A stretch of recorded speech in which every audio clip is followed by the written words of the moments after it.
Hi guys, today I'm going to show you the new ISAW A3 Extreme camera. Well, at least it's new to me. It comes in a very fetching yellow box, yellow and black actually. It's got some lovely details on the sides, obviously a little slogan there on the side. Flip it over, it's got all the usual details, and it does actually have built-in Wi-Fi and an LCD screen, unlike the GoPro, which is quite nice, and it's a damn sight cheaper than the GoPro as well. And then on this side you get a list of everything that comes in. So if that pulls into focus, we've got the waterproof housing, the open frame, external connector to the TV, 90 degree rotate connectors, screws, a long connector, that's the one that clips into the quick release and it's got a long neck. The short connector which literally just clips in and it's got the mount. The helmet mount, two flat mounts, tripod mount and a surf mount. So what we're going to do, we're going to open this up. One thing I noticed as well when I first got this, the box is really quite nice. It's got this really nice transparent effect, and then it shows you the camera without the case. It's just nice, small things. Anyway, this just pops off. I'm just going to put that on there like that. So you've got two compartments. First is the extreme accessories, which we'll come into now. Within here are all your adapters, your mounts, and obviously I've already been through this once and used it, and I have to say I'm really impressed. But a nice little bag for everything to go in when you're out on the trail, stop you scratching the lenses. Connect it to, you know, TV, not the TV, mains or your laptop, and you can just drag and drop files off without having to remove the card as well, which is always handy.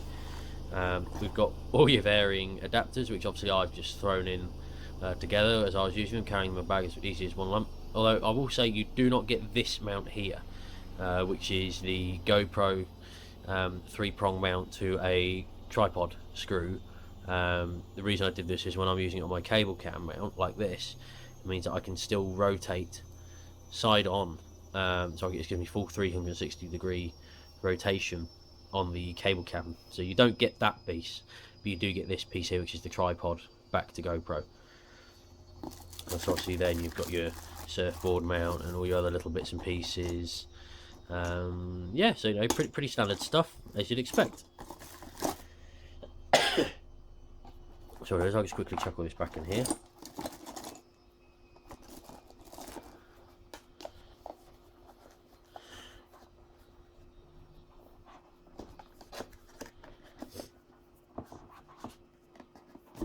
Now, you've got the user manual, but if you're like me, all you've done with this is literally taken it out, thrown it away.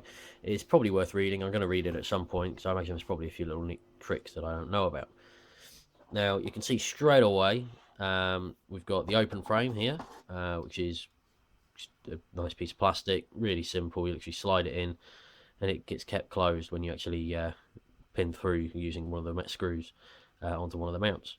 Means you can use all the cables, so if you want to do a long exposure shot of the night or sky or the stars, or if you just don't need the waterproof housing. We've got the open back door for the waterproof housing, so it means that it will be semi-waterproofed. What this does, it means that you can then get more sound through the rear of the camera. However, obviously it doesn't keep the elements out quite as well. We've got the waterproof housing, obviously it's got our logo on there, but it's very similar to the GoPro, except obviously they've got two buttons on the front, one on the top, and a round end rather than the square that the new Hero 3s have. And the catch is very similar: pull, lift, remove that, and then that just pops open. It's got a really nice seal on there as well. That seal's nice and tight, and I'll just snap that shut like that. It's nice and easy, really nice as well. And now the actual camera itself. Now the first thing is it comes with a proper lens cap, which is always nice. Really nicely made out of metal. I'm guessing aluminium and plastic, but either way it's quite nice. You've got a nice big 2-inch screen on the back. It's not touchscreen, unfortunately. Not that it needs to be, let's be honest. And then you've got your SD card and battery. Now you only get one battery with this from new. But you can buy new batteries on things like eBay, Amazon, or what have you, and they're reasonably cheap. So what I'm going to do is I'm going to pop the cap off. Literally just pulls off, and you see there we've got the lens. push and hold at the top to turn on. Get the flashes. And that's it, we're on. And yeah, so that's the camera switched on. Now, what you can see is if this can focus on there for you. So I'll sort of zoom in so you can see the menus properly. So using the top button, we can cycle through on the front. Sorry, the top on the front. We can cycle through the menu on the bottom. So I'll go through some of the modes first. So we've got the different types of video mode, and OK's at the top. Once you scroll through, so manual, multi-file. Multi-file meaning obviously you'll get to 10-minute save, and create a new file and carry on. Timer, so how long you want to record for. And then looping. Now looping is quite an interesting function. What it will do is it will continue to record throughout until it fills the SD card. It will then save that file and then start overwriting from the beginning. So you'll always keep the latest files on there. The only thing to bear in mind is that obviously if you have got stuff that's on the SD card that you don't want to lose and stuff, don't use looping. Yeah, so it's quite an interesting little function there. To get to the pictures, again on the top button here, we do is you press and hold. Sorry, that's for settings. While I'm here, I'll show you these menus.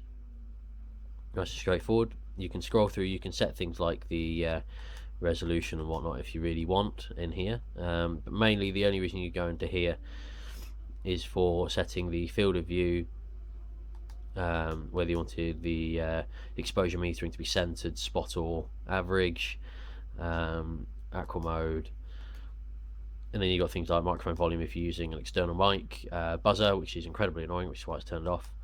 Now turning the Wi-Fi on. Now one thing to bear in mind here, TV out. Now obviously in the UK we run PAL 60 on our TVs. However, if you switch this to PAL, you will not be able to run at 60 frames a second or 120 frames a second. It'll actually drop it to 50 frames a second and 25 frames a second, or 100 frames a second. So it's not worth changing that. I'd leave it as NTSC, you get a much smoother picture. And yeah, so those are the menus. So what I'll do is I'll hold that button on the top there again to come back out of the setup menu. So I hold the bottom one down now.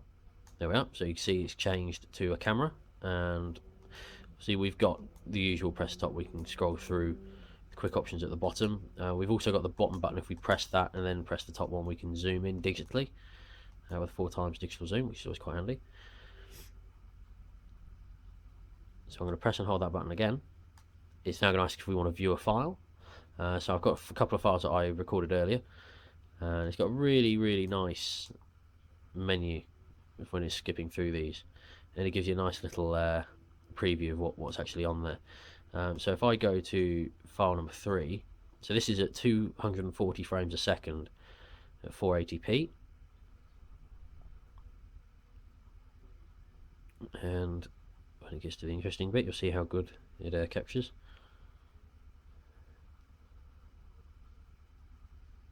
Just playing the video, but overall very impressed with the camera. There you go, see, so brilliant slow motion images, but we can also skip back. So I've got one at 120 frames a second at 720p, but either way you get the idea.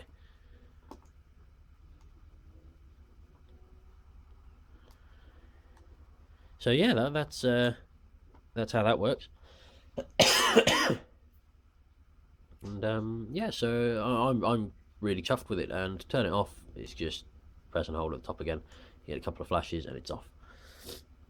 So what I'm going to do is I'm just going to put that cap back on, put that back in the box. So I hope that's been useful for you. Please leave your comments in the comment section, like, subscribe. It's really helpful. It does help support this channel, and I really want to keep this thing going. If there's anything else you'd like me to review in the future, please let me know, and if I can get hold of it, I will. Obviously I'm not made of money, but if you have it and you want me to give you a quick review or use it, then by all means let me know. In the meantime, I'm currently doing a review of the Saracen Ariel 152 in 2014. That will be coming out shortly in the next month, but in the meantime I've got my cable camera rig for this, and I'm looking forward to putting this through more of its paces. So I hope you like the video. Thanks a lot.